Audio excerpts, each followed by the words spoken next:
Network is poor. Network is poor. I think I hear. Yes, Nagari Sports right here on Nagari FM 88.7. It's a Tuesday morning, the 21st day in the month of October 2025. My name is OJ Matthew, and this morning we will, of course, bring you the very latest from the world of sports. The UEFA Champions League is back again at match day 3. And we have interesting matches coming up. So before we bring you the details of those fixtures in this edition of the show, let's quickly dive into the world of boxing. As former super middleweight world champion Calf Roach has called on Anthony Joshua to retire from boxing following his brutal knockout defeat to Daniel Dubois. Now, Roach, who retired at the perfect time after a sensational Wembley Stadium knockout of George Groves in front of 80,000 fans, believes that Joshua should follow suit. The 48-year-old Hall of Famer has been vocal about his belief that the two-time unified heavyweight champion should hang up his gloves since his devastating fifth-round loss, I should say, to Dubois at Wembley Stadium last August. The 35-year-old has not competed since that crushing defeat, although he has undergone minor surgery and is now back in training, preparing for a return in early 2026. That's talking about Anthony Joshua. But promoter Eddie Hearn has made no secret of the fact that Joshua's comeback fight will be a build-up to something bigger, with a long-awaited clash against Tyson Fury reportedly making progress. Forge, who hung up his gloves after his second victory over gloves, capped off a career of 33 wins from 35 fights, losing only to Mikhail Kaisler, which later avenged and Andre Ward. Both defeats came over the distance, and though knocked down on occasions, Forge is proud of the fact that he was never stopped. When fighters do suffer knockout losses, particularly in emphatic fashion, the Nottingham native is often heard recommending retirement. So the debate over Joshua's future, continues to divide opinion in the boxing world, with some believing that he still has more to offer at the highest level, while others, like Forge, feel his best days are right now behind him. Okay, and talking about tennis now, four-time Grand Slam champion Jannik Sinner will not be part of the Italy team aiming to clinch a third consecutive Davis Cup title next month. The 24-year-old reached all four Grand Slam singles finals in 2025, winning the Australian Open and Wembley and Wimbledon, and won the sixth King Slam exhibition event in Saudi Arabia on Saturday. And Sinner is scheduled to take part in the ATP Tour finals in Turin from the 9th to the 16th of November. But Italy captain Filippo Folandri has said the world number 2 had not given his availability to play at the Davis Cup in Bologna from the 18th to the 23rd of November. World number 1 Carlos Alcaraz has been named in Spain's team, and Sinner says he has taken the decision to miss the Davis Cup so he can have extra preparation time for the start of next season, with the Australian Open being the first Grand Slam of the year in January. Live to Negri Sports right here on Negri FM 88.7. The Nigerian Sports Commission has congratulated the nation's para powerlifting contingent for their outstanding performance at the just concluded World Para Powerlifting Championships in Cairo, Egypt. Team Nigeria showcased remarkable strength and national pride, finishing second overall on the medals table with an impressive haul of 20 medals, comprising 8 gold, 7 silver, and 5 bronze. And China narrowly claimed the top spot with 21 medals, consisting of 13 golds, 4 silver, and 4 bronze. The Director General of the National Sports Commission, Bukola Olakpede, commended the athletes for their resilience and for lifting the Nigerian flag high on the global stage. He said, our para athletes have once again proven that Nigeria remains a powerhouse in para powerlifting, their dedication and discipline embody the true spirit of our nation. The NSC remains committed to supporting and empowering our athletes to reach even greater heights. Look at it, said a major highlight of the championships was Nigerian para power lifter talking about Folashade Oluwafinayo, who broke her own world record to win gold on Thursday. The 40-year-old lifted 168 kg in the women's over 86 kg category to surpass her previous mark of 167 kg, which she set at the Paris 2024 Paralympic Games. The lifter and Oluwafinayo have fought a world title and extended her remarkable dominance in powerlifting on the global stage. China's Chen Xin finished second to claim silver, while Iran's Nico Ruzhani took bronze in the competition. So Nigeria's para athletes are now gearing up for their next challenge, the West African Para Soccer Tournament, set to take place in Lagos as preparations continue under the guidance and support of the National Sports Commission. So the NSC reaffirmed its resolve to continue prioritizing inclusivity and excellence in sports, ensuring that para athletes receive the recognition and resources they actually deserve.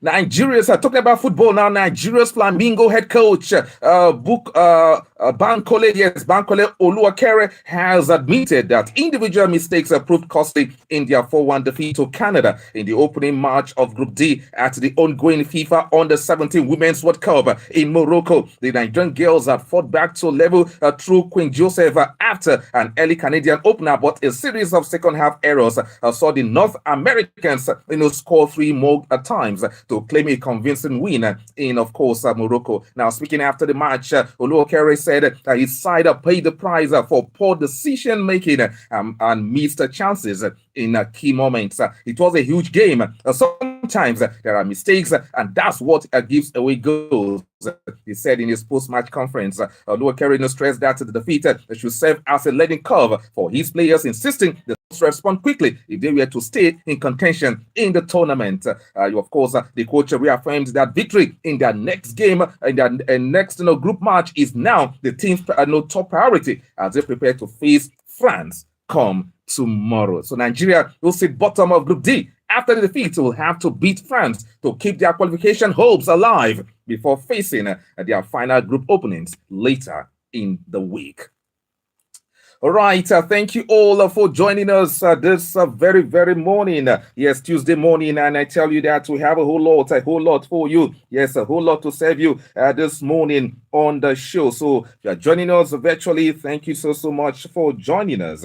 And of course, wherever you are, it's nice having you on the show. Let's talk about the Super Falcons of Nigeria. Now, the Super Falcons have commenced full training in Lome ahead of their 2026 Women's Africa Cup of Nations final qualifying first leg clash against Benin Republic.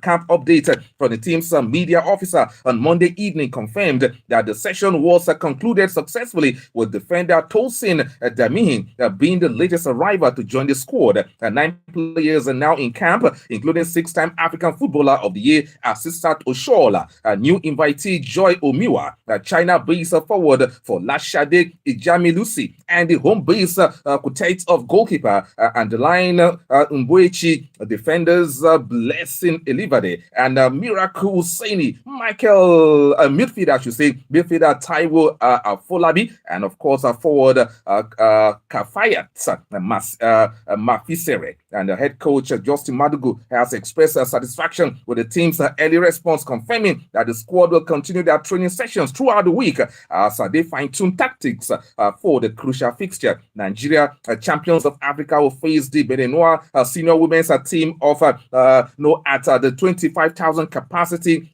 stade, the Kelgi Stadium in Lome come this Friday. The match will kick off at 4 p.m. Nigerian time. So both teams are meeting in the final qualifying round of the 2026 Women's Africa Cup of Nations, which will be hosted by Morocco The tournament also doubles as Africa's qualifying event for the 2017 FIFA Women's World Cup in Brazil. Now, the return leg is scheduled for Tuesday, October 28th at the MKO Abiola Sports Complex in Abeokuta. So CAF has appointed a Gambian referee Ngomfatwo to officiate the first leg match.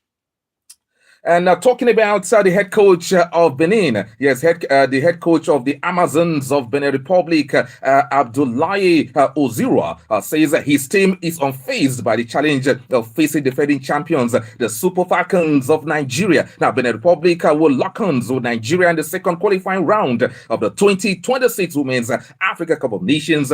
Speaking ahead of the match anticipated showdown, now the coach insisted that his side would rely on mental strength to compensate for any physical and technical disadvantage against the 10-time African champions. The Benin coach admitted that the Super Falcons are the superior side on paper, but maintained that football is not played solely with skill or strength. So despite acknowledging the gulf in experience and quality between both sides, the coach of Benin Republic expressed confidence that his team would cause an upset in the two-legged tie. So wait and see what happens, okay, at the end of the day. All right, yes, talking about women football, Mexico, Costa Rica, and Jamaica have joined the United States bid to stage the Women's World Cup in 2031 and are set to, host matches at the expanded 48-team tournament. Now, FIFA President Gianni Infantino confirmed in April that the United States, along with potentially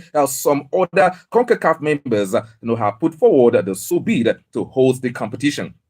So U.S. Soccer President Cindy Palocone said of the joint bid, etc., together we have an extraordinary opportunity to host the biggest and most impactful Women's World Cup in history, one that will inspire a new generation of fans and help grow the women's game across our entire region and around the world. We are excited to drive lasting progress for women's soccer by creating a legacy that reaches far beyond 2031 and sets a new global standard for the sport. CONCACAF is the confederation for football in North America, Central America, and of course the Caribbean.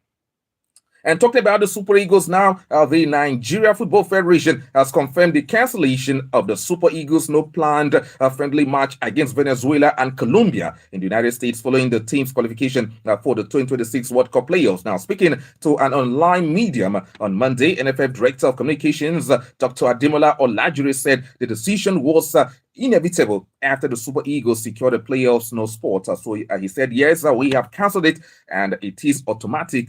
Olajire said the two friendlies arranged through NFF's FIFA match agent Giaro Pachuan of Eurodata Sports were originally scheduled for November 14 and 18 in Houston, Texas, and New York, respectively. Now, Nigeria was set to face Venezuela at the Shell Stadium before taking on Colombia at the Citi Field Stadium in Queens, but all that has been cancelled. So the NFF had lined up both matches as part of preparations for the 2025 Africa Cup of Nations. However, the fixtures now clash with the CAF organized World Cup qualifying playoffs, which will also take place between November 13 and, of course, 16 in Morocco. Now, former international Victor Ikpeba says it is very, very important for the Super Eagles to grab the chance to qualify for the 2026 FIFA World Cup through the playoffs. Eric Chilson's side failed to secure automatic qualification to the Mundial despite a convincing 4-0 home victory over Benin Republic. Ikpeba, reckon it is important for the Super Eagles to qualify for the World Cup. We can qualify for the World Cup. It is another chance for them to play at the World Cup, Ikpeba said on Monday Night Football, monitored on Super Sport. So they have a second lifeline. They have to grab it. That's what the former Nigeria international has said. Okay, now let's talk about the UEFA Champions League. Yes, match day 3 is back, and of course tonight we have some interesting matches coming up. Let's begin with the very big one tonight. That's the match between Arsenal versus Athletico de Madrid. Yes, of course, Athletico Madrid have launched and official complaints to UEFA ahead of tonight's Champions League clash against Arsenal after being left without hot water at the Emirates Stadium following their training session. Marca reports that after Atletico arrived at about 5:30 p.m., but it was not resolved before the end of the training. So the Spanish side were shocked that a modern stadium such as the Emirates Stadium could experience such a basic facilities issue, especially during a major UEFA competition. So players and staff had to return to their hotel to shower and prepare for the match. Atletico in Karat Almaty and Pavos. Karat Almaty and Pavos. Karat Almaty and Palvers. Okay, so at 8 o'clock, we have following games. Yes, at 8 o'clock, we'll be having the following games. Arsenal versus Athletico Madrid. Arsenal versus Atletico Madrid. Bayern Leverkusen versus PSG. That's a big one. FC Copenhagen versus Borussia Dortmund. And, of course, Newcastle United versus Benfica. Yes, talking about Newcastle United versus Benfica, Eddie Howe and of course Jose Mourinho will lock on the touchline today. Hans today at the touchline. Yes, and the Newcastle manager Eddie Howe, says that Benfica boss Jose Mourinho is a visionary as they prepare to meet in the Champions League. And 8 o'clock is the time for this encounter tonight. 8 o'clock is the time for this encounter tonight. Newcastle versus Benfica. So Jose Mourinho will be back to England one more time. So we have PSG versus Napoli also coming up, and of course Royal Union versus Inter Milan also at 8 o'clock, and Villarreal versus Manchester City also coming up tonight. So big matches, I must tell, matches coming up tonight in the UEFA Champions League. Wherever you are, where will you be watching? I mean, which team will you be watching in the UEFA Champions League? And of course Brian Bromerio, want to say hello to you as you joined virtually. Thank you so much for joining this the live show. Of course, the news reaching us from England this morning indicates that Nottingham Forest have confirmed the appointment of Sean Dyche as the club's new head coach, with a contract running until the summer of 2027. Of course, in a statement obtained from the club's X handle this morning, the club said his appointment followed a thorough recruitment process led by global head of football Edu Gaspar and global technical director George Sirianos. The former Forest youth player joins the club on a contract running until the summer of 2027 and will take charge of his match on Thursday night as the Reds take on FC Porto in the Europa League. Nottingham appointment of Sean Dyche as the club's new head coach, and of course that is what the statement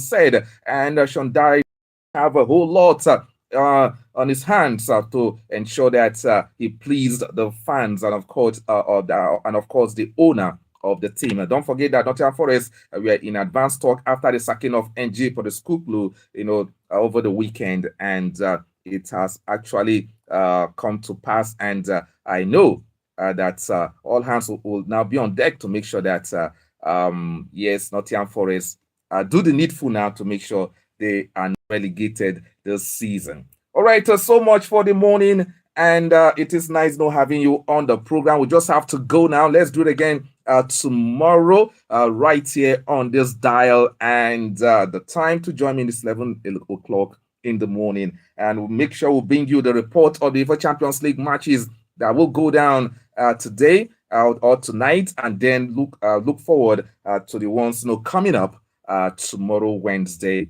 All right, so thank you so much. My name is OJ Matthew, and this is Negri FM 88.7 bringing KB. So see you soon, and God bless you.